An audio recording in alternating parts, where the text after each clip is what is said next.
Carrot మామిడి పులిహోర తయారు చేసుకోవడానికి కావాల్సిన పదార్థాలు ఏంటో చూసేద్దాం.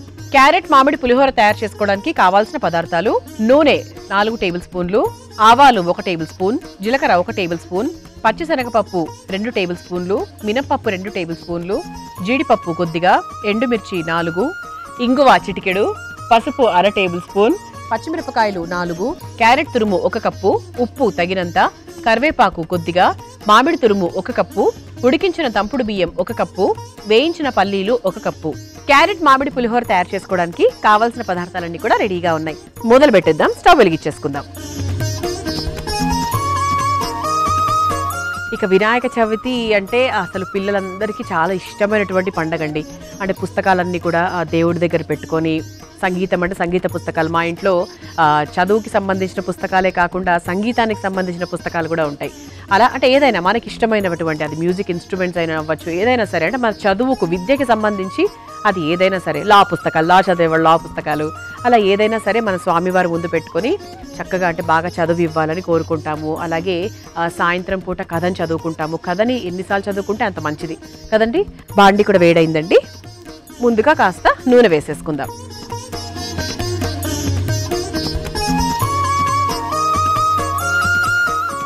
ఆ తర్వాత ముందుగా పోపు, ఆవాలు కాస్త చిటపటలాడిన తర్వాత జీలకర్ర,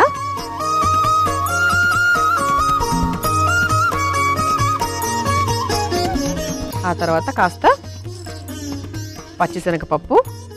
అంటే మనకి పులిహోర కాబట్టి పప్పులు అవన్నీ కూడా కొంచెం ఎక్కువగానే వేస్తున్నాను.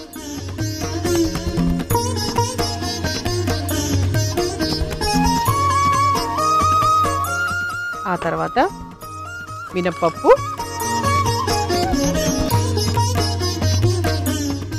కూడా ఒకసారి వేయించేసుకుందాం. అలాగే ఇప్పుడు మనకి అపార్ట్మెంట్ కల్చర్లో అండి పెద్ద పెద్ద అపార్ట్మెంట్లు వచ్చేసాయి.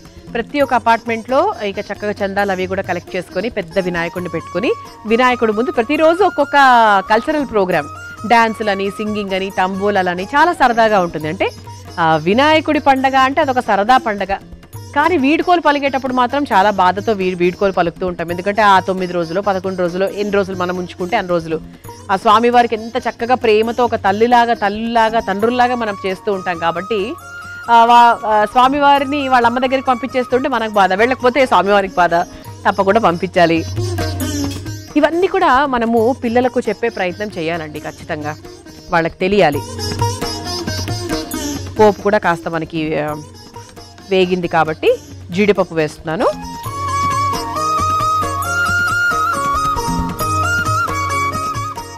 ఆ తర్వాత ఎండుమిరపకాయలు, ఇది ఒకసారి వేపేద్దాం. అలాగే వినాయకుడి పండుగ రోజు చక్కగా కొత్త బట్టలు వేసుకోవాలి. పిల్లలకు కూడా కొత్త బట్టలు కొనండి చక్కగా. అంటే అఫ్కోర్స్ వేసే ఉంటారనుకోండి, కొత్త బట్టలు వేసుకుంటూ ఉంటాము చక్కగా. అంటే వినాయకుడిని ఎంత అందంగా పాలవెల్లితో ముస్తాబు చేస్తామో మనం కూడా అంతే చక్కగా రెడీ అవుతాం కదా. ఆ తర్వాత పచ్చిమిరపకాయలు,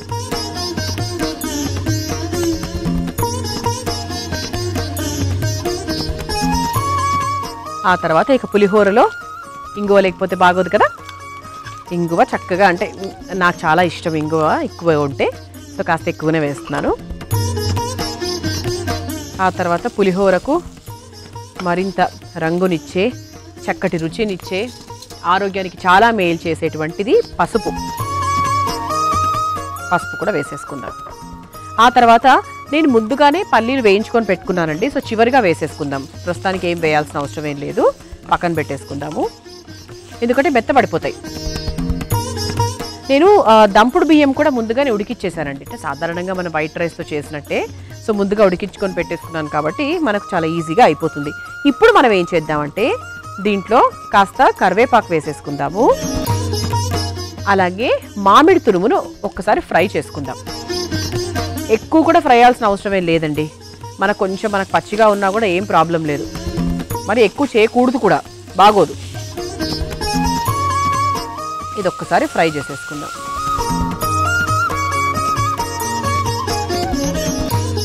ఆ తర్వాత కాస్త క్యారెట్ తురుము, అంటే అంటే ఇలా కొంచెం మనకి చేసి పెడితే ఏంటంటే పిల్లలకు కూడా బాగుంటుంది, అంటే రుచికి బాగుంటుంది, ఆరోగ్యానికి మంచిది, కొంచెం కలర్ఫుల్గా ఉంటుంది, ఎప్పుడు రొటీన్ ప్రాసెస్ కాకుండా కొంచెం కొత్తగా అనిపిస్తుంది మనకు కూడా.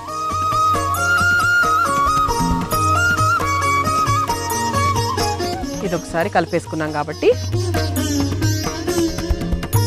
ఇప్పుడు ఇందులో కాస్త ఉప్పు వేసుకుందాం. కావాలంటే కాస్త చిన్న బెల్లం ముక్క వేసుకోవాలి అంటే కూడా వేసుకోవచ్చు. కానీ ఇక్కడ మనకి మామిడికాయ రుచి బాగా తెలియాలి అంటే ఇలా ఉంచేసినా కూడా పర్వాలేదు. అంటే నేను సాధారణంగా పులిహోర తయారు చేసుకునేటప్పుడు కొంచెం ఒక చిరు బెల్లం ముక్క వేస్తూ ఉంటాను. కానీ కొంతమందికి అస్సలు ఇష్టం ఉండదు, ఆ పులుపు రుచి అలాగే ఉండాలి అనుకుంటారు.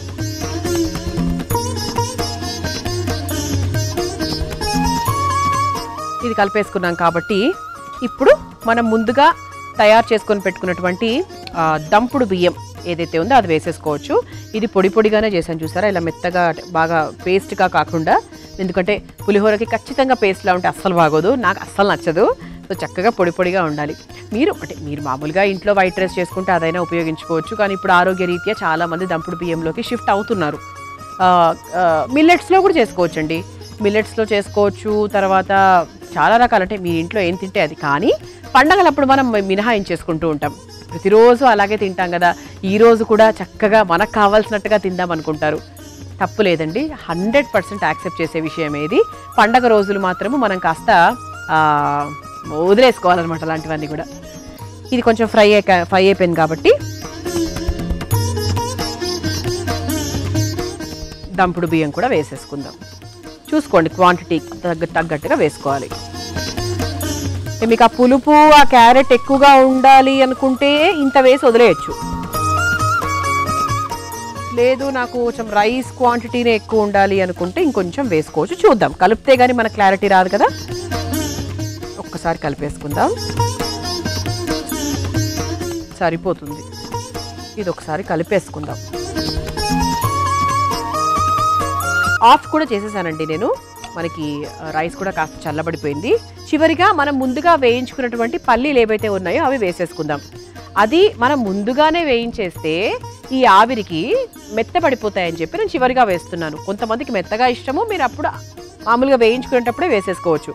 కొంతమందికి ఏంటి అంటే అలా కరకరగా ఉండాలనుకుంటారు, పైన పల్లీలు కదా నోటికి తగులుతూ ఉండాలనుకుంటారు. సో అలాంటప్పుడు మనకు పైనుంచి వేసేసుకోవచ్చు. సో కలిపేసుకున్నాం కాబట్టి ఒక బౌల్లోకి తీసేసుకుందాం.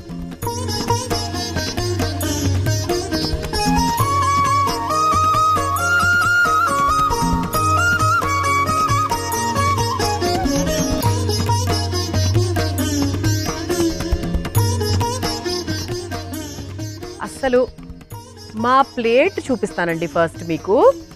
అంటే పండగ సందర్భంగా మా సెట్, మా వినాయకుడు, నేను ఎంత అందంగా ముస్తాబయ్యామో ఆ ప్లేట్ కూడా అంతే అందంగా ఉంది. అంటే మా కార్వింగ్ ప్లేట్ చూసారా, మా బుజ్జి వినాయకుడు ఎంత బాగున్నాడో. మోసంబి వినాయకుడు, ఇదంతా కూడా మోసంబి. తర్వాత చక్కగా లవంగాలు, పచ్చిమిరపకాయ, అంటే మీరు కూడా నేర్చుకోవచ్చు చూస్తే. ఇలా చక్కగా వంకాయ కాళ్ళు చేతులు, పొడుగు వంకాయల కాళ్ళు చేతులు, ఇలా చక్కగా జంజం కూడా చూసారా, చక్కగా ముల్లంగితో చేశారనమాట. చూసారు కదా. మరి ఈరోజు వినాయక పండుగ సందర్భంగా స్వామివారి కోసం నేను చాలా ప్రేమతో ఇష్టంతో తయారు చేసినటువంటి క్యారెట్ మామిడి పులిహోర సిద్ధమైపోయింది. అయితే మనం ఇప్పుడే రుచి చూడకూడదు కదా, కానీ ముందుగా ఇది ఎలా తయారు చేయాలో మీరు నేర్చేసుకోండి. క్యారెట్ మామిడి పులిహోర తయారు చేసుకోవడానికి కావాల్సిన పదార్థాలు, తయారు చేసుకునే విధానం మరొకసారి చూసేయండి.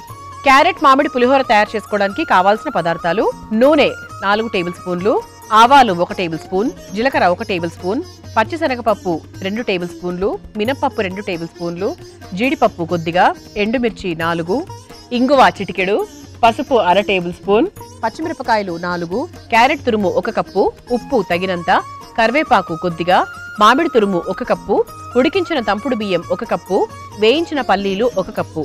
క్యారెట్ మామిడి పులిహోర తయారు చేసుకునే విధానం: ముందుగా స్టవ్ వెలిగించి బాండీలో నూనె వేసి వేడైన తర్వాత అందులో ఆవాలు, జీలకర్ర, పచ్చిశనగపప్పు, మినప్పప్పు, జీడిపప్పు, ఎండుమిరపకాయలు, పచ్చిమిరపకాయలు, కాస్త ఇంగువ, కాస్త పసుపు వేసి వేయించుకొని ఇప్పుడు అందులో కరివేపాకు, మామిడి తురుము, క్యారెట్ తురుము, సరిపడా ఉప్పు వేసి ఒకసారి కలిపి మగ్గించుకోవాలి. అందులో ఉడికించిన తంపుడు బియ్యం, వేయించుకున్న పల్లీలు వేసి బాగా కలిపి చివరిగా ఒక సర్వింగ్ బౌల్లోకి తీసుకొని సర్వ్ చేసుకుంటే క్యారెట్ మామిడి పులిహోర రెడీ.